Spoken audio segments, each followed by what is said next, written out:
So, yun, magandang hapon. Kung may mga katabi kayo, ngitian nyo nga yung katabi ko na hindi kayo magsasalita ng kahit ang word. Ngitian nyo lang. Ngitian nyo lang. Ngitian nyo lang, tingnan nyo, sa mata, sabay ngitian mo, sa likod, sa harap. Basta, ngitian nyo lang. Wala kayong dapat sabihin, ngitian nyo lang. Nangitian nyo na? O yung iba ayaw umiti? Ha? So, nung umiti kayo, anong ginawa nila? Nakangiti rin ba? Tumatawa po. Ha? Ngumiti rin, hindi? Bakit? Ha? Ngumiti din ba, hindi? So, sa mga ngumiti, anong inaasahan nyo sa taong kaharap nyo nung ngumiti kayo? Na nakangiti din sa inyo. So, gaano ba kapahal yung ngiti natin na hindi natin kayang ibigay? Diba? And, ang tanong ay,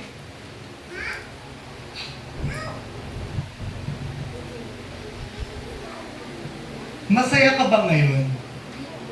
Hindi po. Pakitanong yung katabi, masaya ka ba ngayon? Masaya ka ba ngayon? Masaya ka ba ngayon sa katabi mo? Masaya ka ba ngayon kasi linggo? Masaya ka ba? Anong sagot nila? Masaya ba o hindi? So, ang pangalawang tanong ay, bakit ka masaya? Ha? Si Kuya Paul nyo kanina, habang nagsiselfone siya, nakangiti siya. Sabi ko, bakit kaya siya masaya? Hindi ko alam kung bakit. Siguro, kung ano man, pero masaya siya. So, bakit ka masaya?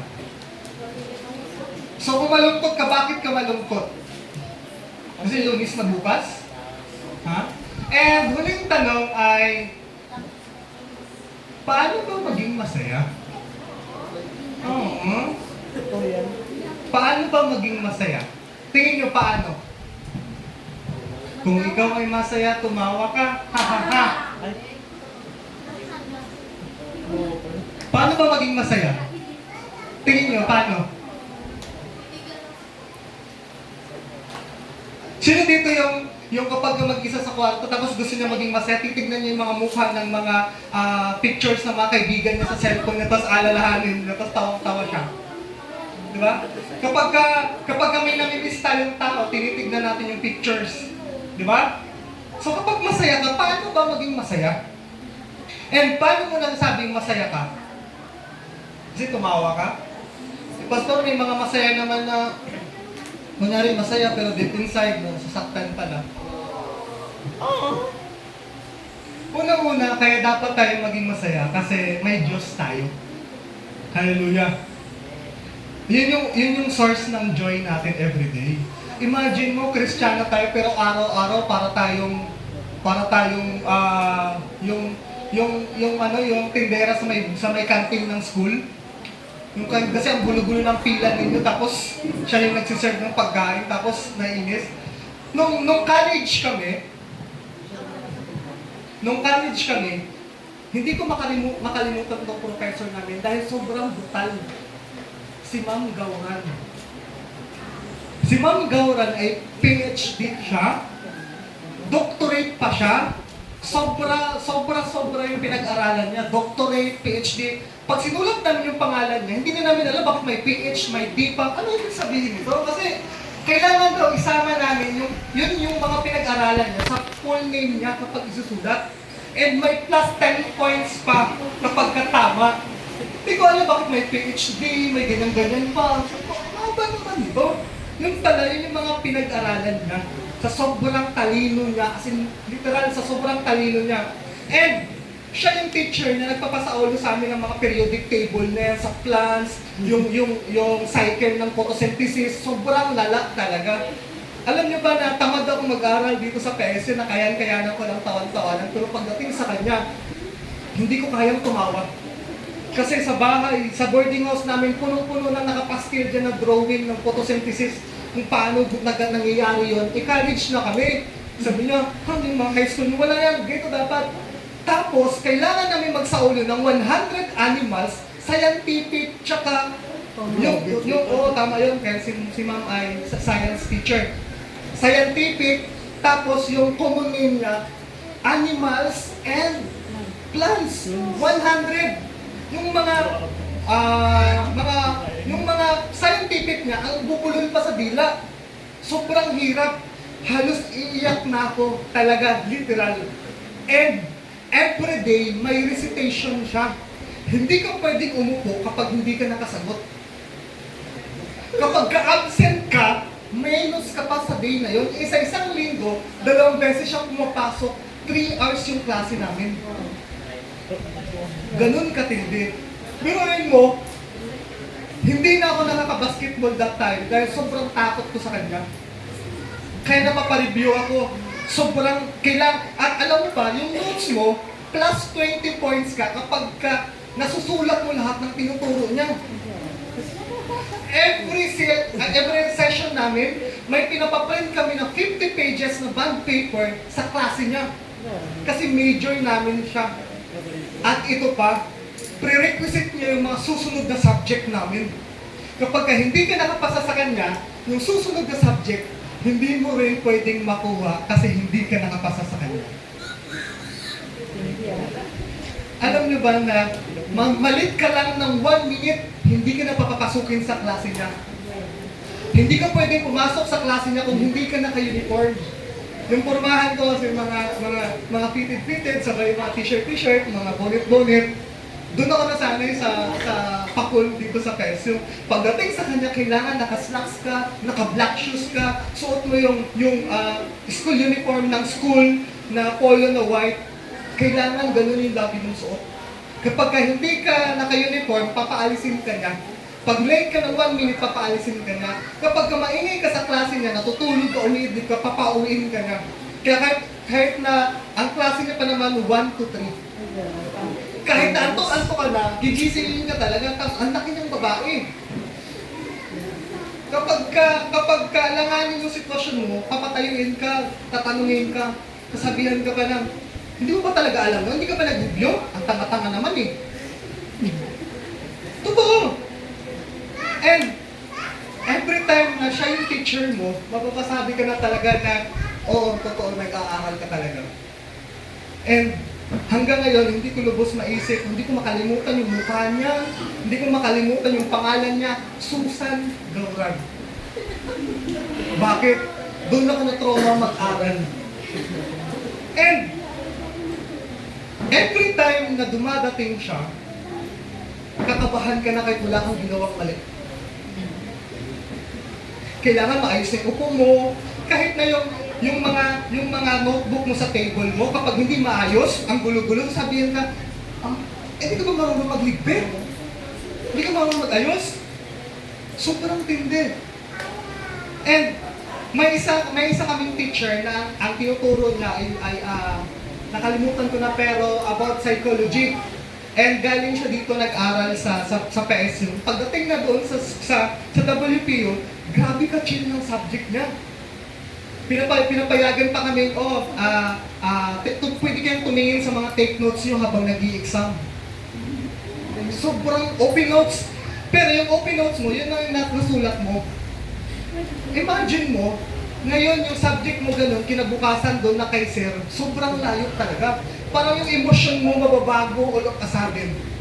Ganun katindi. And minsan that time sabi ko, parang hindi na ako masaya mag-aral.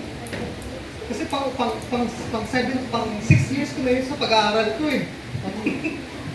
Di ba? And that time sabi ko, ano ba itong teacher na to? Inaalaw ba to? Bakit ganito to? And lahat ng teacher doon, kahit na sa isang linggo, halimbawa, may campus week kami kasi College of Forestry and Environmental Sciences.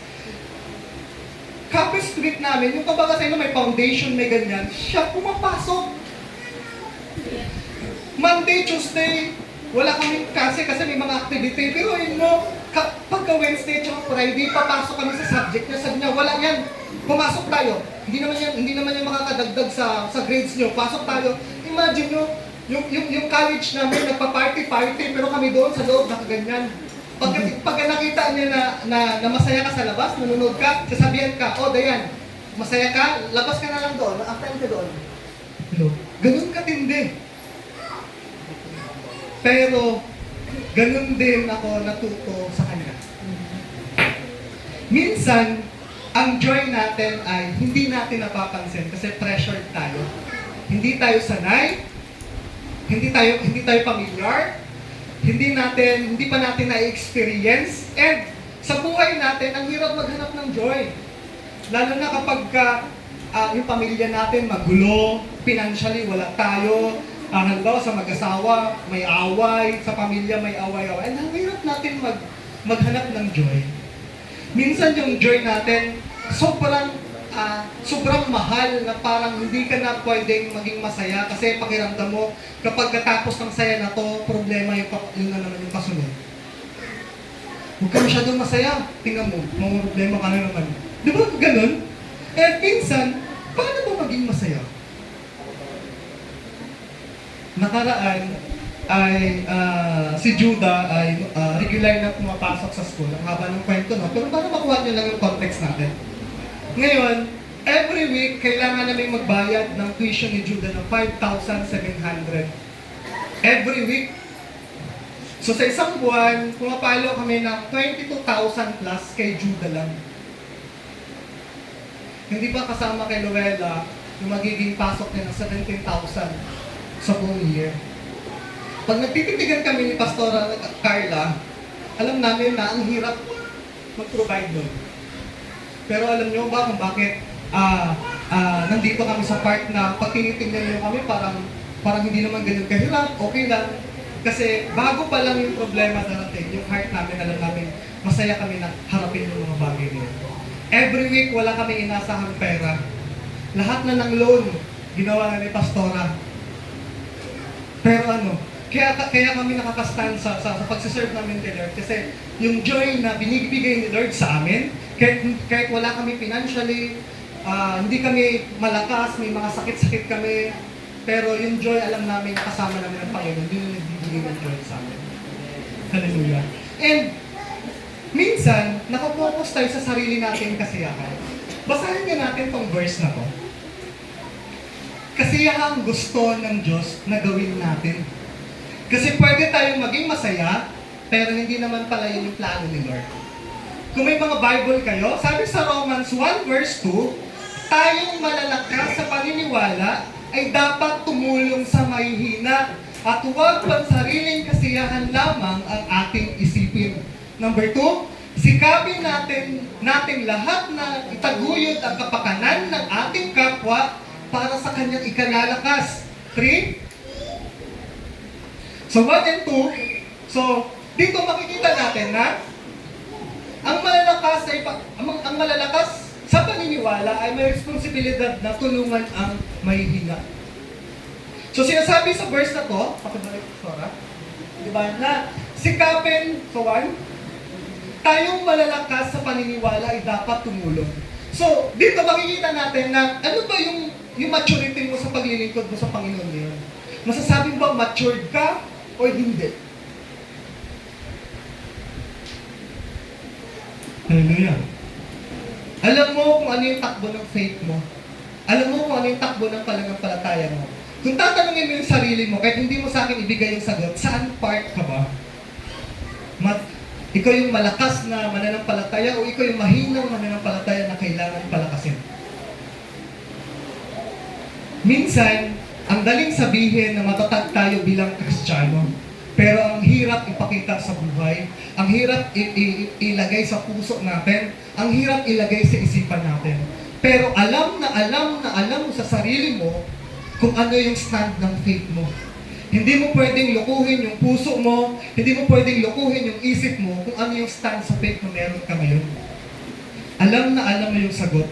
Kahit sabihin mo kay Pastora, sa akin, kila Ma'am Birch, kila Ma'am Che, kila Lola Daddy, kila Uncle Kim na, ay matatag na Kristiyano po ako, malalim na Kristiyano na po ako. Pero alam mo sa sarili mo yung lagay ng puso mo as a Christian. Hallelujah.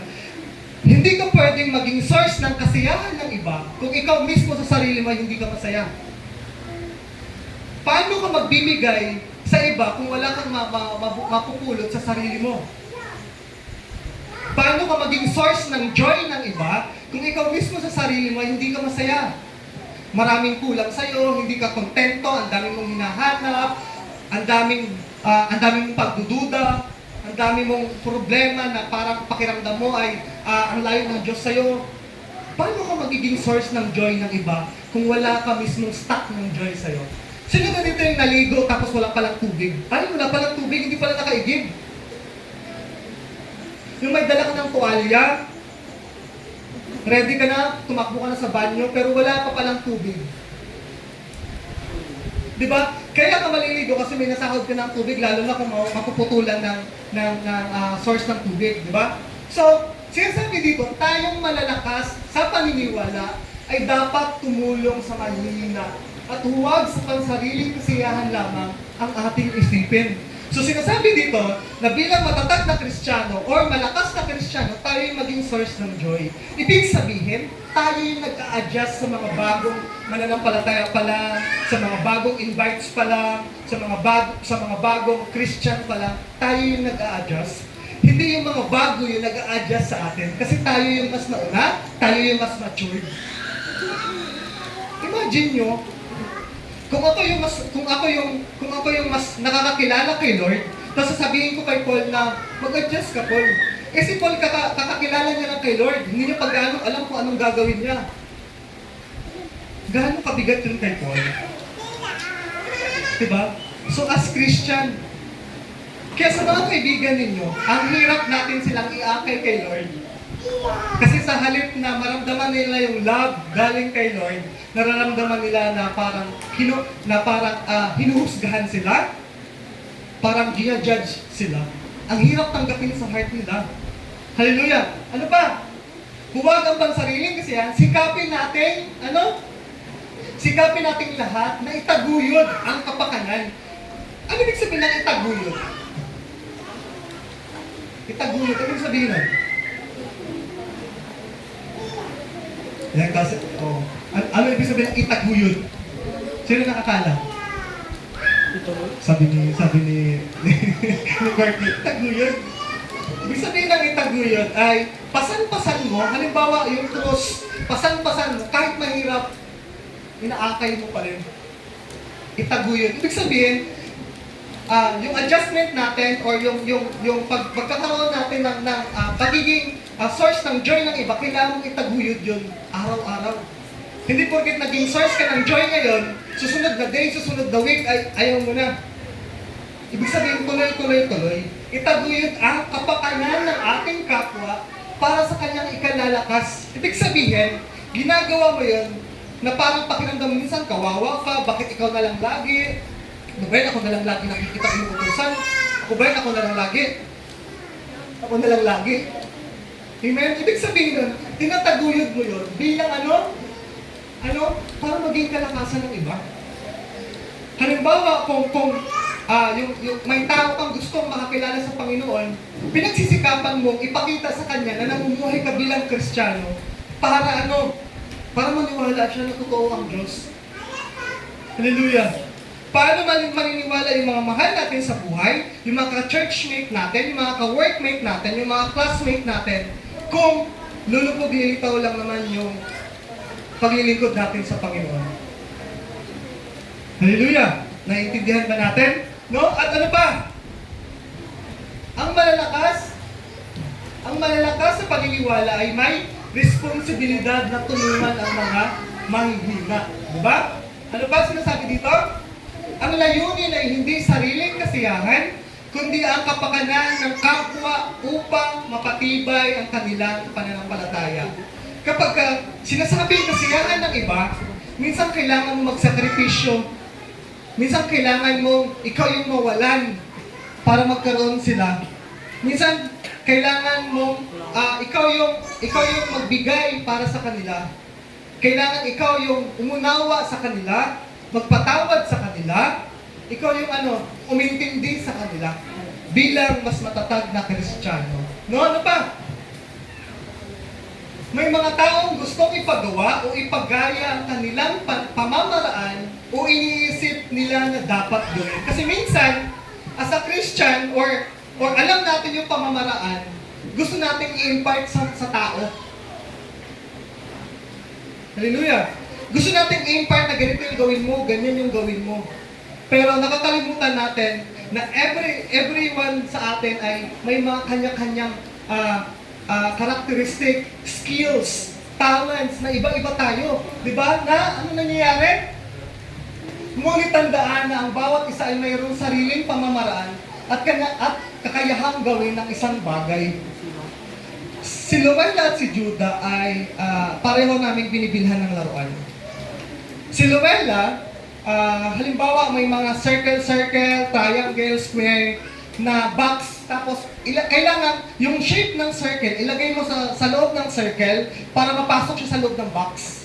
Ngayon sabi ni Ate Luella, "Oh Daddy, I got it. Oh, this is circle, this is triangle, this is rectangle, this is oblong." Ilagay niya. Nung si Judah yung tinuturuan ko, ang ginawa ni Judah, binuksan niya yung box, nilagay niya lahat. And pagkatapos ang ilagay lahat, tapos na siyang maglaro. Pero ang gusto kong gawin niya, kakalatin ko yung mga toy, ilagay niya ng isa-isa base doon sa shape. Pero ang ginagawa niya, i-open niya yung box, ilalagay niya lahat, sabay tapos. Ngayon, na-realize ko, pareho lang yung ginawa nila. Napasok yung gusto kong ipasok doon sa loob. Pero magkakaiba sila ng pamamaraan. Pero inis na inis ako kay Judah kasi iba yung way niya paggawa ng bagay na gusto kong mangyari. Ibig sabihin, tingnan natin yung end point. Ito yung gusto mong mangyari, ito yung starting point, ito yung end point. Ngayon, minsan pareho lang yung nangyaring end point pero magkaiba yung dinaanan. Halimbawa, kapag kagaling akong iwahig, dito ako dumadaan. Dito sa may Baptist Church, papark ako dito, bababa ako. Kapag nagsundo ka ng San Jose, doon ako dadaan. And then, babalik ako doon kasi mas convenient lumiko dito. Pero ibig sabihin, kahit dito ako dumaan, dito ako huminto, doon ako dumaan, dito ako huminto, pareho lang yung endpoint. Minsan kasi ginagawa natin na parang yung pamaraan na nilalakad natin, gusto natin gawin ng iba kasi pakiramdam natin ito yung pinakamagandang paraan, pinakamagandang daan para sundan yung tao na to. Pero hindi natin alam na iba yung laman ng heart niya, iba yung laman ng isip niya, iba yung binigay ni Lord na discernment sa kanya, iba yung binigay ni Lord na anointing sa kanya. Di ba? So, ano pa? Sabi sa 3, ang mahalaga, sabi sa 14.1, bilang nagiging source tayo ng joy ng iba, sabi sa 14.1, kung babalik tayo ng isang verse, tanggapin ninyo ang mahihina sa kanilang paniniwala. Tanggapin daw natin yung mahihina. Pero, at huwag makipagtalo sa kanya tungkol sa kanyang kuro-kuro. Diba? So, minsan, pag tinanggap natin yung mahihina, nagbibigay tayo ng ating opinion, ating mga nalalaman na base na gusto niyang gawin. Pero sinasabi dito na huwag makipagtalo sa kanya tungkol sa kanyang kuro-kuro. Ibig sabihin sa kanyang discernment, sa kanyang calling. Di ba? So, minsan, or kadalasan, yung joy na mabibigay natin doon sa tao ay hayaan siyang ma-develop niya yung sarili niya, hayaan siyang lumago sa sarili niyang pamamaraan. Di ba? So, ano pa? Sabi kung itutuloy natin yung verse, sabi sa 3, sapagkat maging si Kristo man ay hindi naghangad ng sariling kasiyahan, subalit nagpaubaya. Tulad ng nasusulat, ako ang binagsakan ng mga pag-aalipusta na sa inyo ipinapatama. So, ang pagiging source ng joy ng iba, nagkukos sa atin ng sacrifices. Pag sinabing sacrifices ay hindi ito maganda sa part na mahihirapan ka. Pero mabuti ito sa part na nalalago yung taong gusto mong makitaan ng paglago. And si Jesus ganun. Imagine nyo kung halimbawa ay hinayaan ng Panginoon na tayo yung hampas-hampasin, tayo yung magbuhat ng cross, tayo yung ipako sa cross, di ba? Masugatan na lang tayo. Sino na dito yung nakaranas na Sa may mga kuko nyo, yung may umusling laman, tapos hinila nyo. Sobrang sakit nun. Halimbawa, naglalakad kayo, biglang yung hinliliit ninyo tumama sa kanto ng lamesa ng paa. Sobrang sakit nun. Diba? And may mga sakit pa tayong nararamdaman. Pero ano? Yung tunay na Diyos ay tiniis na ng lahat ng pag-aalipusta. Ano ba ibig sabihin ng pag-aalipusta? Pinagsabihan ng masakit, ginawa ng masakit, ano pa? Lahat ng masasakit na iniisip nyo pwedeng gawin, physical, mental, tsaka emotional, lahat yung ginagawa. Di ba? So, lahat yung tinanggap ni Jesus para sa atin. Di ba? Ano pa? Si Jesus bilang halimbawa. Si Jesus ay hindi naghangad ng sariling kasiyahan. Kasi kung si Jesus mismo naghangad ng sariling kasiyahan, bakit pa siya magpapako sa krus? Deserve naman nating masaktan, deserve nating mapako sa krus, deserve nating hagupitin. Bakit? Kasi mahal niya tayo. Kaya sinalo niya yung lahat. So, ano lang man yung gagawin nating sakripisyo para maging joy, para maging kalakasan ng mga mananampalataya. Di ba? Nakukuha niyo yung senaryo? Di ba? Ano pa? Tiniis ni Kristo ang lahat ng pag-aalipusta para sa kaluwalhatian ng Ama at para sa ating kaligtasan. Kasi nung ginawa ng Panginoon yung sakripisyo niya, ang una niyang sinunod ang Diyos Ama. Bago para sa ating mga kasalanan. And makikita natin kung nabasa niyo yung buong book ng John, doon niyo maintindihan yung pagmamahal ng Ama. Kung sino yung Ama. Hallelujah! Amen? Kaya, sino nakakilala kay Emmanuel Pacquiao? Sino nakakilala sa kanya? Yung babae. Yung anak ni Manny Pacquiao sa Aborlan. labas, sa taga-Aborlan dati yun. Sa interview niya, yung mami niya ay nagkaroon ng asawa, baga stepdad niya, and binubugbog sila. Hindi sila pinapakain. Nag-abroad yung mama niya sa Japan, nagpapadala ng pera, pero sinusugal ng stepdad niya. And binubugbog pa sila. And tinanong siya sa isang interview, hindi ko alam kung si Boy Abunda ba or sinong nag-interview sa kanya, pero tinanong siya, sino yung mas binubugbog sa inyo? Sabi niya, madalas ako po yung binubugbog. Bakit? Sabi niya, kasi po ako yung anak sa labas. Kasi tunay niya na anak yun. And sabi niya, sobrang sakit daw. Pero naintindihan niya na siya yung binubugbog kasi anak siya sa labas. Imagine nyo, tayo ay anak sa labas. Paano? Kasi ang unang pagmamahal ng Panginoon ay sa mga Israelites. Hindi tayo mga Israelites, hindi tayo mga taong pinili. Hallelujah! Kaya yung grasya sa atin ng Panginoon, yung pagmamahal sa atin ng Panginoon, yung biyaya ng kaligtasan ay sobra-sobra na hindi tayo anak, pero minahal tayo. So, ang pagmamahal ng Diyos Ama, pinadaan niya sa kanyang anak na si Jesus, pero ginawa niya ni Jesus bilang pagmamahal sa Ama. Kaya pinapakita dito na tayo as Christian, magkaroon tayo ng sakripisyo sa buhay natin para mapalakas yung ating kapatid sa pananampalataya. Hindi ko alam kung sinong tao yon, pero kailangan natin gawin yun. Ano pa?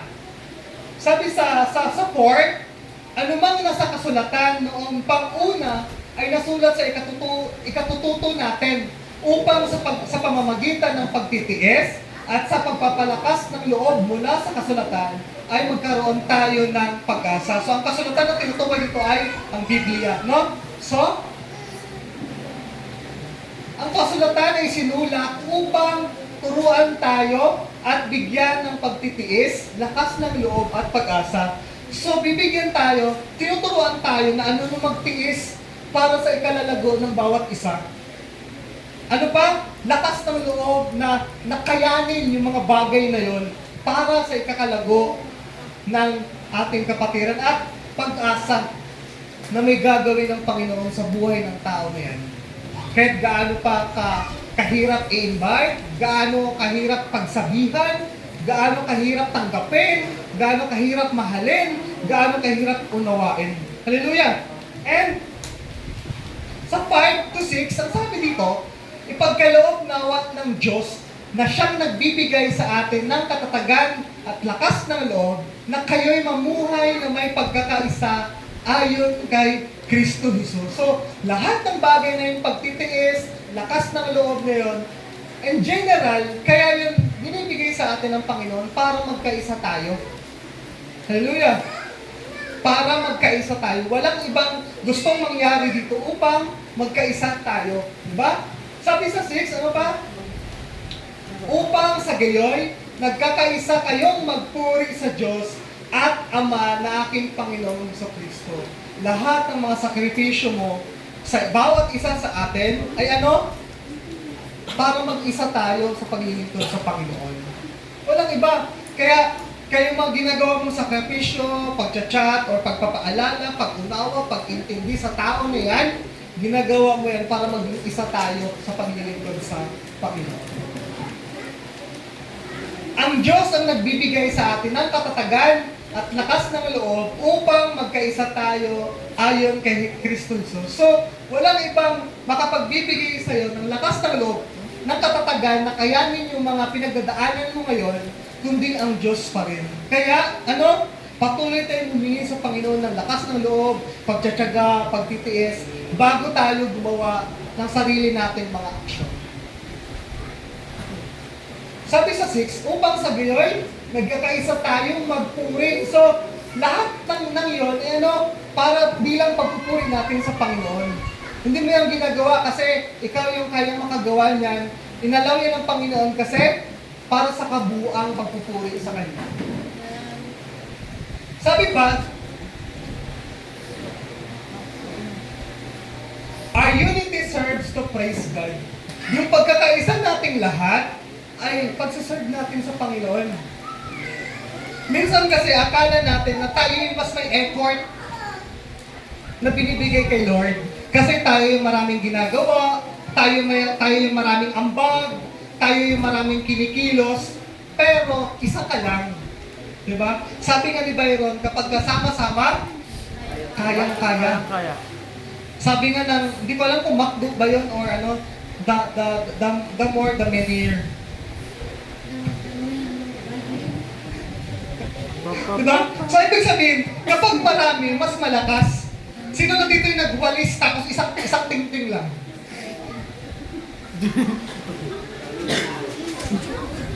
Sino na dito yung nagwalis isang ting-ting lang?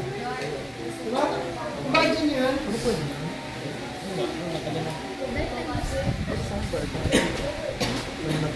Diba? Ang hirap magwalis kapag isa lang yung ting-ting. Diba? Kaya nga, hindi mo pwedeng walisin yun na isa lang yung ting-ting. Kailangan damihan mo para, ganun din tayo as Christian, as church, na mag-isa tayo. Di ba? Kahit ano pa yung kapasawayan niyan, katamaran niyan, anong pagkukulang sa kanya, pero part pa rin siya ng family natin as a church. Kaya intindihin natin, unawain natin, di ba? Ano pa? Our unity is a form of worship. Maliban sa yung pagkakaisa-isa natin ay pagsiserve kay Lord, yung pagkakaisa-isa natin ay form din ng worship. Diba? Pagsamba din natin sa Panginoon, yun na nagkakaisa tayo. Diba? Nagkakaunawaan tayo. As a team, as a church. Diba? Kumbaga, isa tayo ng direction, isa tayo ng goal, isa tayo ng mission, isa tayo ng heart, isa tayo ng kaisipan. Diba? Kapag kumakain kami sa labas, tinatanong ni Pastora, saan mo gustong kumain? Sabi ko, ikaw bahala kahit saan. Pag tinanong niya, gusto mo sa Jollibee? Sabi ko, sawa na ako. Akala ko ba kahit saan? Tapos, hahaba ng usapan namin, saan ba talaga? Tapos sasabi namin, hindi ko pa na-try dito, hindi ko pa na-try dito. Tapos, nagkasundo kami. Pero pagdating doon sa lugar, hindi mo na kami nagpapansinan kasi nagtalo muna kami sa sasakyan. Pero nagkaisa kami doon. Maaring nagkaisa tayo, pero hindi tayo masaya. Maaring makita nila tayo na isang church yan sila dyan. Pero hindi pala tayo pare-pareho ng puso, ng isip. Maaring itong grupo na to, Halimbawa, yung grupo nila Marjorie, nila Vince, di ba? Yung grupo nila ay happy-happy sila.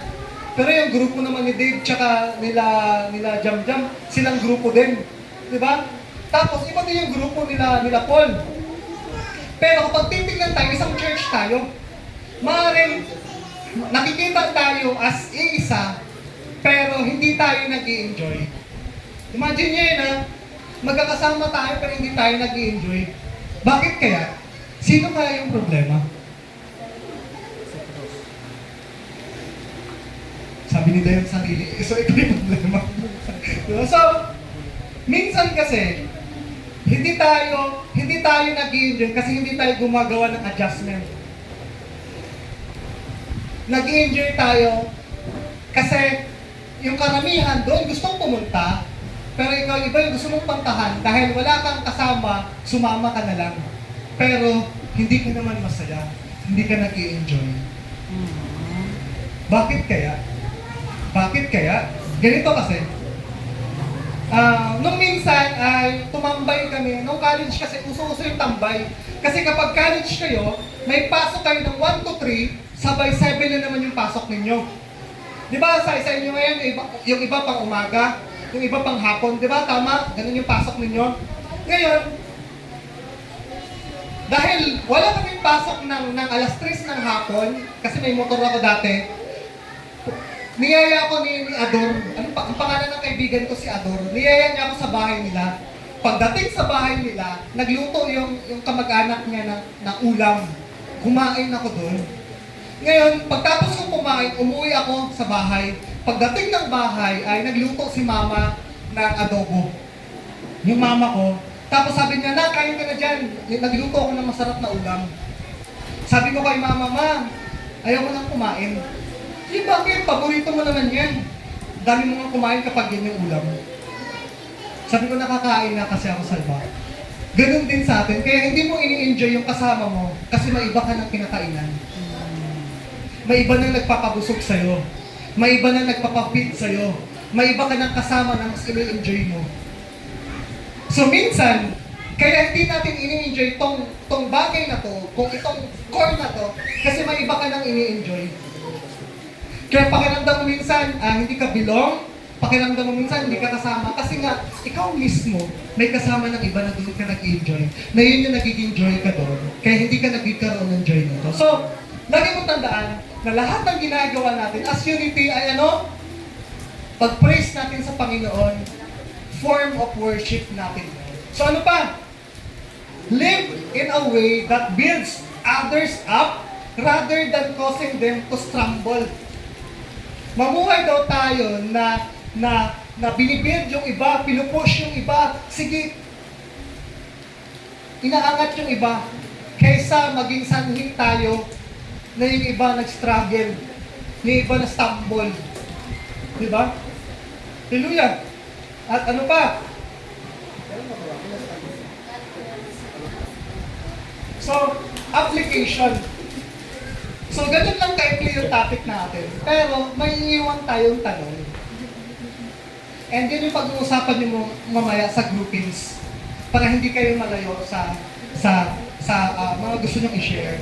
Ang unang tanong ay, sino ang mahinang kapatid sa pananampalataya na kailangan kong tulungan at unawain ngayon? Unang tanong. Pangalawang tanong, paano ko matutularan ang pagpaparaya ni Kristo sa aking mga relasyon sa simbahan? And pangatlo, paano makakatulong ang pagbabasa ng Biblia sa aking pagtitiis at pag-asa? So, maging source daw tayo ng joy ng iba. And sa lahat ng pag-usapan natin ngayon, gusto ng Panginoon na siyasatin natin yung isip at puso natin kung paano natin i-apply itong bagay na ito. Hallelujah. So, bilang pagtatapos nito, ang manalangin tayo, Panginoon, marami pong salamat sa iyong mga salita. Lord, salamat sa maikling panahon, sa maikling mensahe mo, Panginoon. Pero, Panginoon, gusto mong buksan aming puso, Panginoon, ang aming isip, Panginoon, na Lord, kung ano man, Panginoon, yung mga nakatago pa, yung mga masasakit pa, Panginoon, Lord God, na sensitive pa kami buksan, Panginoon. Lord, nawa, Panginoon, Lord God, ay kayanin namin, Panginoon, upang makalaya kami, Panginoon. Lord, sabi nga sa iyong mga salita, Panginoon, yung aming mga struggle, mga kasalanan na i-confess namin sa bawat isa, Panginoon, ay nagkakaroon kami ng kasama, Panginoon, upang mapagtagumpayan itong mga bagay na ito. Kaya, Lord, tulungan niyo po kami, Panginoon, Lord God, na mas buksan ang aming mga puso, Panginoon, tanggapin ang aming mga pagkukulang, tanggapin ang aming mga pagkakamali, tanggapin, Panginoon, Lord God, ang aming mga kakulangan, Panginoon, sa aming mga pag-uugali, sa aming mga ginagawa, Panginoon. At Lord, lumapit kami sa iyo, Panginoon, Lord God, ng buong puso, buong isip, at sa aming mga gawa. Lord, tulungan niyo po kami, Panginoon, iparealize mo sa amin, Panginoon, yung mga taong ito sa buhay namin. Pa-realize mo sa amin, Panginoon, kung paano namin i-apply itong mga bagay na ito, itong verse na ito, Panginoon. At Lord, salamat dahil pinaalalahanan mo kami, Panginoon, na bilang Kristiyano, bilang matatag na Kristiyano, ay kailangan na kaming maging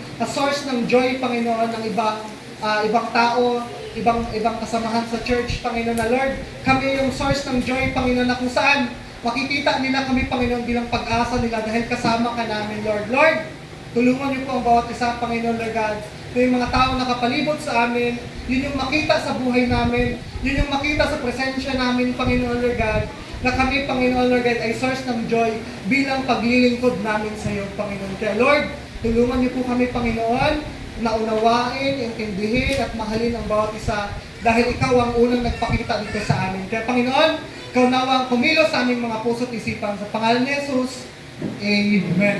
So, dahil maaga-aga pa naman, so, ang groupings ganun pa din.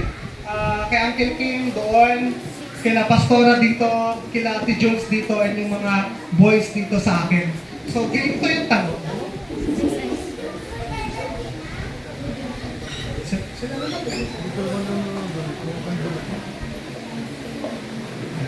So, yan, groupings tayo. Ha? Tatlong tanong. Nanonood ka talaga ng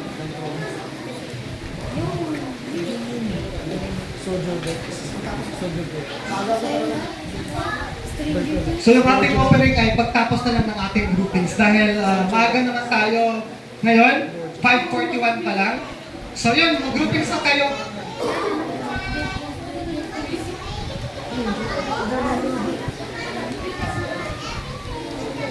Yan yung mga si Paul, si Ring, si Mark, doon kayo sa likod. And yung mga kila Pastora dito, tapos yung mga girls dito, and yung mga boys ay dito sa part.